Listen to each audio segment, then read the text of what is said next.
Ya. Assalamualaikum warahmatullahi wabarakatuh. Apa kabar Ananda Ibu semua? Semoga Ananda sehat selalu dan dilindungi Allah dari COVID-19. Oke, pada hari ini kita akan kembali belajar. Kita hari ini akan belajar IPA ya Ananda. Dan materi kita pada hari ini adalah energi. Silahkan simak penjelasan Ibu berikut. Oke, kita materinya hari ini adalah energi ya Ananda. Energi. Nah, Ananda semua pasti sudah tidak asing dengan kata-kata energi Ananda ya. Tapi sebenarnya apa sih itu energi? Nah, ada yang tahu? Oke, energi itu adalah kemampuan kita untuk melakukan sebuah kerja atau usaha ya. Jadi energi adalah kemampuan kita untuk melakukan suatu pekerjaan ataupun usaha. Oke? Kita tulis ya. Kemampuan untuk melakukan kerja atau usaha. Nah, energi ini tidak datang dengan sendirinya. Namun energi ini memiliki sebuah pusat. Atau dari mana energi itu berasal? Ya, itulah yang dinamakan dengan sumber energi. Oke? Yang pertama ya, materi yang pertama kita masuk sumber energi.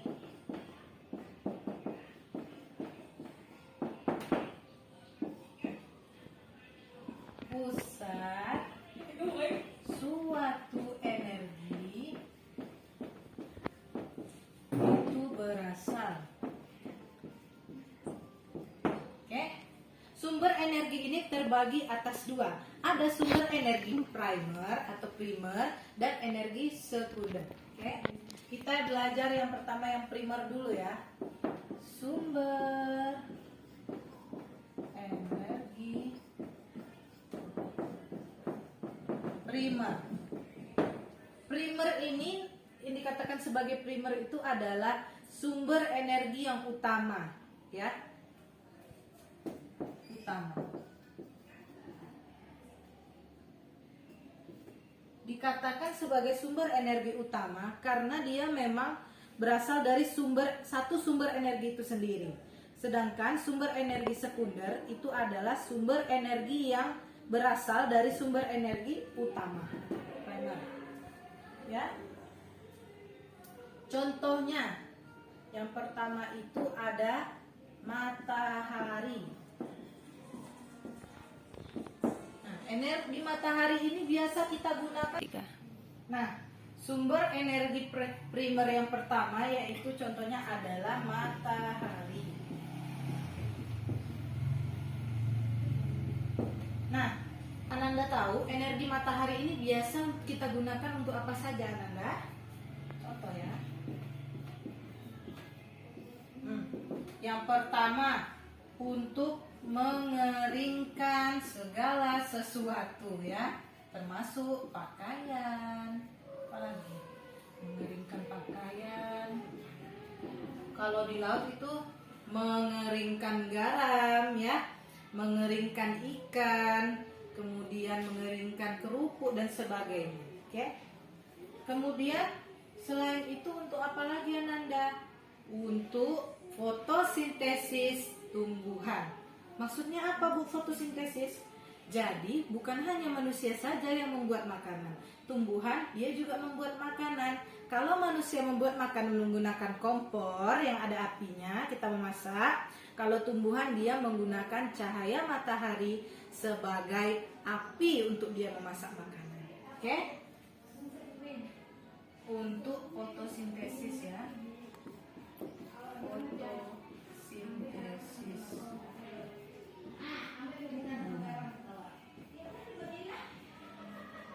Nah, selain itu, matahari juga berguna sebagai pembangkit listrik tenaga surya. Pembangkit listrik tenaga pembangkit listrik tenaga surya ini maksudnya ini sama dengan panel surya ya Ananda. Kalau di jalan-jalan itu Ananda lihat ada lampu-lampu jalan itu biasanya sudah tidak menggunakan listrik lagi, namun dia mengandalkan panel surya yang ada pada bagian atas lampu jalan itu, tapi memang tidak semua lampu jalan ya.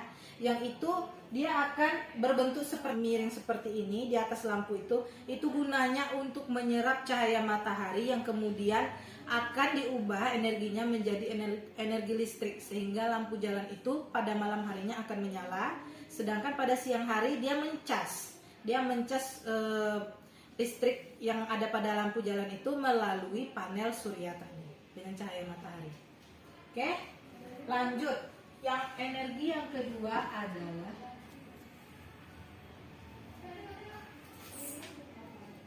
ini aku kecil tadi ya.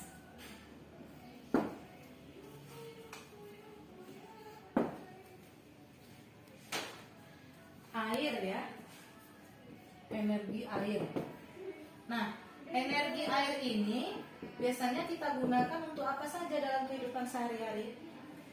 Untuk minum ya, minum. Untuk apa lagi? Mencuci.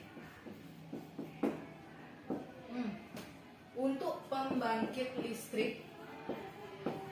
Pembangkit listrik tenaga air ya.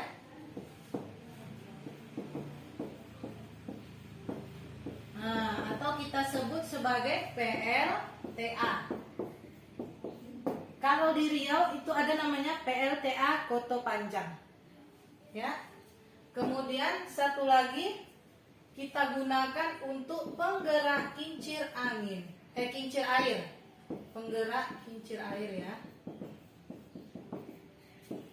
Kincir air ini untuk irigasi sawah. Jadi sawah itu supaya tidak kering, nanti air itu digunakan untuk menggerakkan kincir air, sehingga ada pipa-pipa nanti di sawah itu. Jadi sawah itu semuanya akan teraliri oleh air. Oke. Energi yang ketiga yaitu adalah angin. Ya. Angin. Contoh kegunaan angin dalam kehidupan sehari-hari adalah yang pertama, angin ini akan digunakan untuk menggerakkan perahu layar.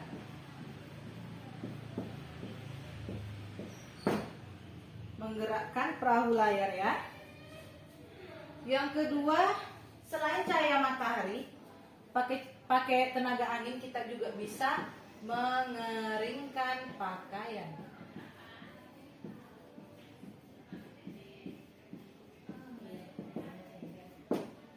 Kemudian satu lagi untuk penggerak kincir angin.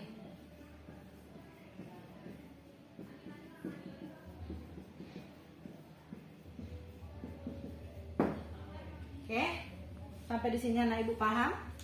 Kalau paham, kita lanjutkan ke energi yang selanjutnya.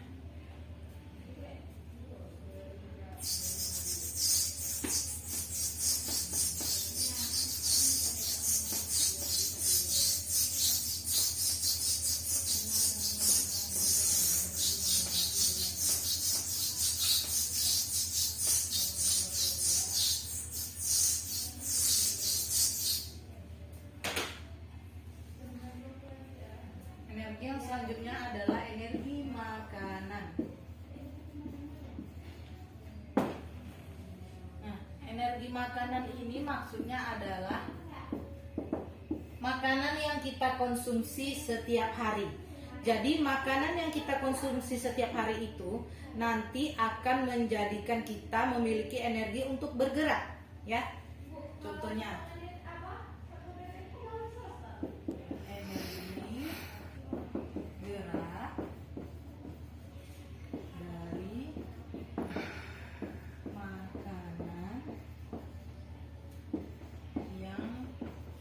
konsumsi.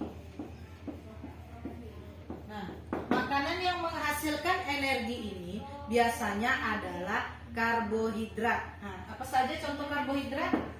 Nah, nasi ya, kentang, umbi-umbian ya, jagung, dan lain-lain. Oke, lanjut.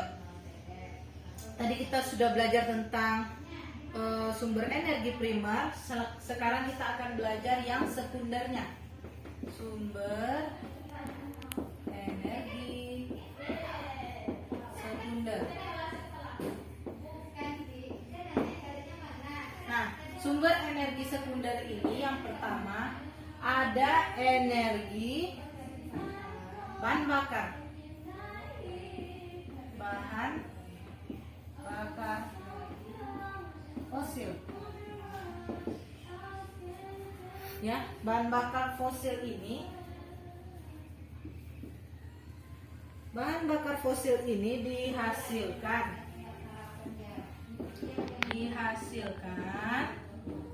dari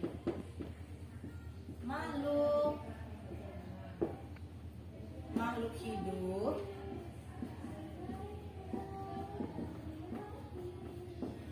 yang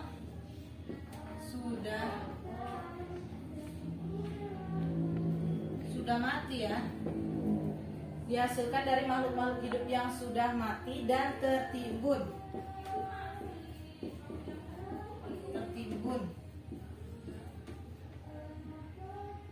lama. Nah, ini biasanya terdapat di dalam laut ya, di dalam laut. Jadi dihasilkan dari makhluk-makhluk hidup yang sudah mati yang tertimbun di dalam laut, misalnya jasad dari plankton ataupun hewan-hewan laut yang memang sudah lama mati dan kemudian tertimbun di dalam laut. Itu nanti akan menghasilkan yang namanya minyak ya. Minyak ini contohnya ya. Minyak itu nanti akan dijadikan bahan bakar. Contohnya yang pertama adalah minyak tanah,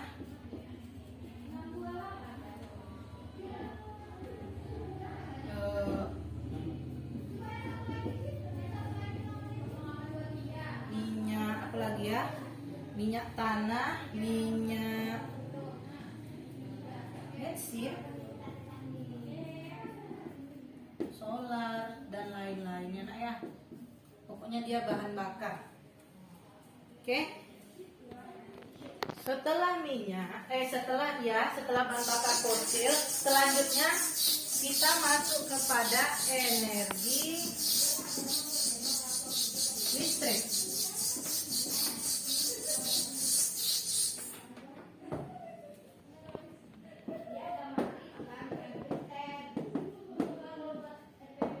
Nah, listrik ini kegunaannya apa dalam kehidupan kita sehari-hari? Yang pertama adalah menyalakan lampu. Kemudian menyalakan alat elektronik.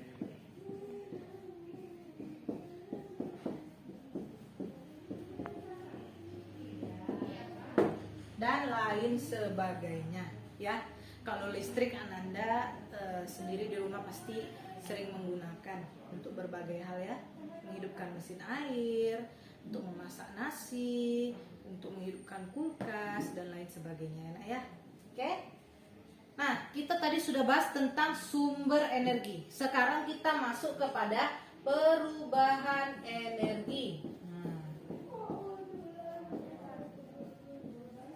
Perubahan energi. Sebelum itu, Ananda harus tahu ada yang namanya hukum kekekalan energi. Ya.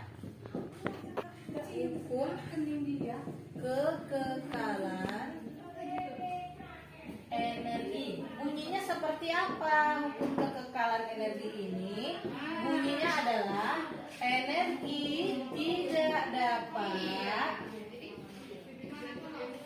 diciptakan ataupun dimusnahkan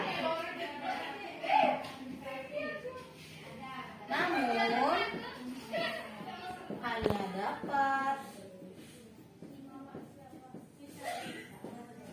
berubah. Hukum kekekalan energi bunyinya itu adalah energi tidak dapat diciptakan ataupun dimusnahkan. Jadi kita tidak bisa membuat energi itu, nak. Ataupun kita tidak bisa menghilangkan energi itu.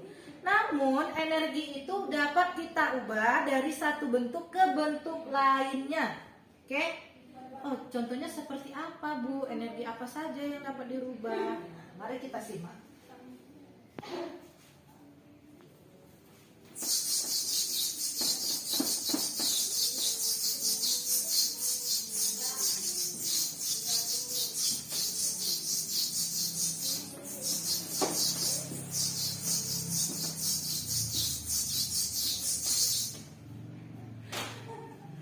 Macam-macam energi.